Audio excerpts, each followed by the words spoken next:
Bonjour à tous, Stéphane Bédard, représentant technique pour Nikon Canada, pour la troisième partie sur la sélection d'objectifs pour votre réflexe numérique. Nous avons déjà montré comment les zooms performent dans diverses situations. Maintenant, nous allons discuter à savoir pourquoi les objectifs à focale fixe sont si prisés pour prendre des photos de personnes, et c'est pourquoi nous sommes ici avec un des ambassadeurs de Nikon Canada, Sam Chirino. Bonjour. La plupart des gens considèrent qu'un bon portrait doit avoir un arrière-plan flou, permettant à votre sujet de se démarquer de celui-ci. Pour ce faire, vous voudrez ce qu'on appelle une faible profondeur de champ. La profondeur de champ, c'est de savoir ce qui sera au focus devant et derrière le sujet principal. Et le plus gros contributeur à la réalisation d'une faible profondeur de champ, c'est d'utiliser une grande ouverture. Donc, si vous vous souvenez, dans la deuxième vidéo de la série, nous avons parlé du téléobjectif professionnel 70-200 2.8 qui possède une très grande ouverture pour un zoom. Un des avantages d'un objectif à focale fixe, c'est que la plupart d'entre eux ont une ouverture maximale encore plus grande, jusqu'à f1.4. Ce qui veut dire que non seulement ils laissent plus de lumière entrer et sont donc idéales pour la prise de vue dans des situations à faible éclairage, sans avoir recours au flash, mais aussi excellents pour les portraits en raison de leur capacité à obtenir des arrière-plans flous.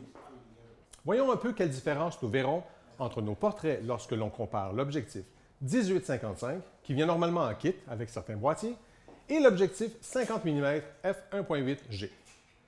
Sam va débuter avec le 18-55, réglé à 50 mm, puis va régler l'ouverture aussi grande que possible.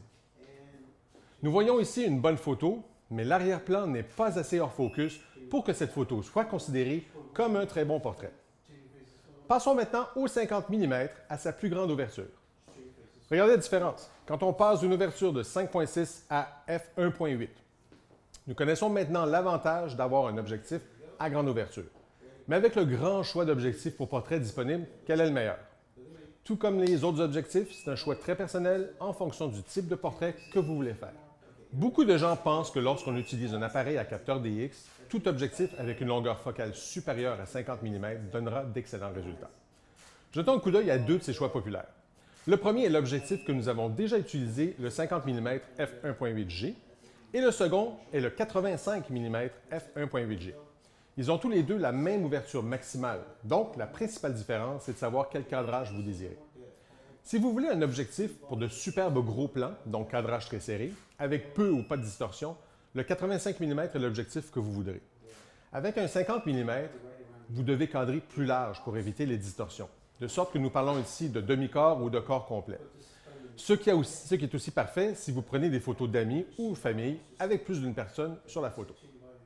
Il y a aussi un autre objectif que la plupart des gens ne considèrent pas comme un objectif à portrait, mais qui peut donner de très bons résultats si vous voulez faire des portraits environnementaux. Et je parle ici du 35 mm f1.8G. Vous ne voudrez certainement pas faire de cadrage serré avec cet objectif, mais si vous préférez normalement inclure plus de l'environnement dans la photo, lorsque, par exemple, vous êtes en voyage, c'est un excellent choix. Regardons donc les photos prises de la même scène avec les trois objectifs différents pour vous donner une idée de l'utilisation optimale de chacun d'entre eux.